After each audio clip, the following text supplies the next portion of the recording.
చూసుకుంటారు. ఎవరైనా కడుపుతో ఉన్న పిల్ల మనకి కనిపిస్తే బస్సులో కనిపించినా లేచి ఒక సీట్ ఇచ్చే సంస్కృతి. ఆ అమ్మాయి నుంచొని వెళ్తుంది అంటే అమ్మ ఓ దగ్గర కూర్చో అమ్మ అని ఆ గర్భిణీ స్త్రీకి గౌరవం ఇచ్చే పరిస్థితి. అటువంటి గర్భిణీ స్త్రీ అక్కడ బయట వాళ్ళు సంబరాలు చేసుకుంటూ ఇష్టానుసారంగా క్రాకర్స్ కాలుస్తూ ఉంటే ఆ అమ్మాయికి కొంచెం గాబరా అనిపించి కొంచెం దూరం వెళ్ళి మీ సంబరాలు చేసుకోండి అని చెప్తే కడుపు మీద కాలితో తన్నేడంత ఉన్మాదం ఉన్నదంటే ఈ రోజుకి ఆ నాయకుడు నోరిప్పట్లేదంటే జనాలకు ఎటువంటి మెసేజ్ వెళ్తుందో ఒక్కసారి ప్రజలు కూడా మనం ఆలోచించేసుకోవాల్సిన అవసరం ఉందండి. ఈరోజు ఎక్కడో ఏదో మారుమూల గ్రామంలో తెలుసో తెలియకో ఎవడో ఇలా నరికాడు ఇలా చేసాడు అంటే మనం వాడు ఎందుకు చేశాడు అన్న దాని మీద ఎంక్వైరీ చేసుకోవచ్చు. కానీ చూస్తే సుమారుగా 10 నియోజకవర్గాలకి పైన ఈరోజు ఇదే పందాలో ఒకే రోజు ఒకే తరహాలో ఇలాగే జంతు బలులు ఇచ్చి రక్తాభిషేకాలు చేస్తూ ఉంటే ఇది వెనకాతల జగన్మోహన్ రెడ్డి దగ్గర నుంచి వచ్చిన ఒక పిలుపు అని అనుకోవడంలో తప్పే ఉంది. ఎందుకనంటే ఈరోజు చూస్తూ ఉంటే వాళ్ళ తాలూకా నాయకులేమో పెద్ద పెద్ద కత్తులు తీసుకొచ్చి కేకులు కట్ చేస్తారు. వాళ్ళ తాలూకా కార్యకర్తలేమో రౌడీలు మాదిరిగా రోడ్డు మీదకి వచ్చి జంతు బలులు చేసి రక్తాభిషేకాలు చేసి మేము 29లో మేము వస్తే ఈ రకంగా నరుకుతామని బహిరంగంగా చెప్పడమే కాకుండా ఫ్లెక్సీలు వేస్తున్నారు. అయినా కూడా ఎక్కడా ఎవరు కూడా ఇది తప్పు అని చెప్పే పరిస్థితులు వాళ్ళకి కనిపించట్లే.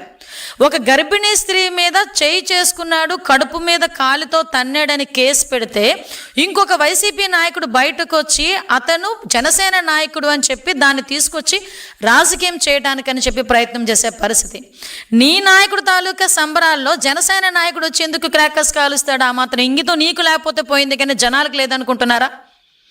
ఈరోజు ఒక్కసారి మనం ఆలోచించుకుంటేనండి ఈ రకంగా వీళ్ళు చేస్తున్న ఉన్మాదాలు ఒకవైపు చూస్తూ ఉంటే ఇంతకుముందు మీ అందరికీ తెలుసు, ఇంతకుముందు రౌడీయిజం చేసేవాళ్ళంటూ సపరేట్గా ఉండేవాళ్ళు, నక్సలిజం చేసే వాళ్ళని మనం అరికడుతున్నాం, రౌడీయిజం చేసే వాళ్ళని అరికడుతున్నాం, ఫ్యాక్షనిజాన్ని కూడా గౌరవ ముఖ్యమంత్రి గారు ఏ రకంగా అణిచివేశారో మీ అందరికీ తెలుసు, ముఠా తగాదాలని కూడా ఏ రకంగా అణిచివేశారో తెలుసు, మతాల మధ్య విద్వేషాలు రెచ్చగొట్టి కర్ఫ్యూలు విధించే పరిస్థితి నుంచి కూడా ఎక్కడా కూడా మత విద్వేషాలు లేకుండా చేసిన ఘనత కూడా గౌరవ ముఖ్యమంత్రి చంద్రబాబు నాయుడు గారిది. అటువంటి పరిస్థితి నుంచి ఈ రోజు పరిస్థితి ఏందిరా అంటే వాళ్ళెవరు ఈరోజు రోడ్ల మీదకి వచ్చి ఉన్మాదుల్లా వ్యవహరించే పరిస్థితి కనిపించట్లే. కేవలం రాజకీయ ముసుగులో రాజకీయాన్ని అడ్డం పెట్టుకొని రౌడీయిజం చేస్తూ రౌడీయిజం చేయిస్తూ ఈరోజు ప్రజలను భయభ్రాంతులు గురిచేసి రాష్ట్ర అభివృద్ధికి ఆటంకం కలిగించడానికి ఒక కుట్ర పన్నే విధంగా ఈరోజు మనం కనిపిస్తుంది. ఈరోజు ఇక్కడ మనం ఒకసారి ఒక యాంగిల్ చూస్తానండి. ఈరోజు నేను చాలా కేసులన్నీ చూశాను, క్రోనలాజికల్గా కూడా నేను అన్నీ తెప్పించుకుంటే వీటిలో ఉన్న అన్నింటిలోని కూడా చాలామంది 18 సంవత్సరాల లోపున్న పిల్లలు కూడా రోడ్ల మీదకి వచ్చి పెద్ద పెద్ద కత్తులు పట్టుకొని తలలు నరికి కేసుల్లో కూడా ఇరుక్కున్న పరిస్థితి ఈరోజు కనిపించింది.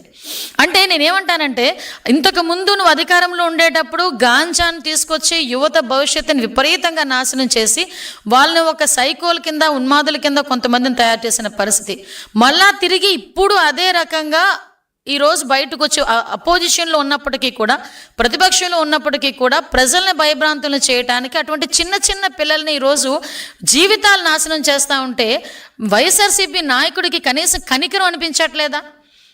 ఈరోజు నేను ఎందుకు మాట్లాడుతున్నానంటే ఈరోజు చాలామంది నేను చూస్తే ఎంతమందిని ఈరోజు వాళ్ళందరినీ కూడా నేను బయట చూసాం, ఎంతమంది ఏ ఏజ్ గ్రూప్ ఆఫ్ పిల్లలు ఉన్నారు, ఎవరున్నారు ఇందులో అని చూస్తే 17 సంవత్సరాల పిల్లలు కూడా ఉన్నారు, ఇందులో 19 సంవత్సరాల పిల్లలు కూడా ఉన్నారు. అంటే నువ్వు ఎలాంటి పిల్లల్ని ఈరోజు బయటకు తీసుకొచ్చి వాళ్ళ జీవితాలు నాశనం చేస్తున్నావు?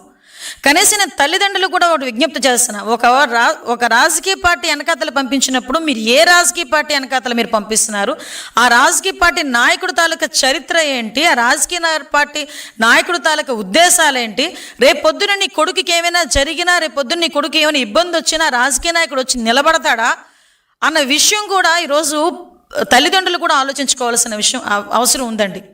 ఎందుకంటే ఒక రకంగా చెప్పాలంటే వైసీపీ నాయకుడు తాలూకా పరిస్థితి ఎలా ఉందంటే ఆస్తి గురించి సొంత తల్లి మీద సొంత చెల్లి మీద కేసులు పెట్టినవాడు,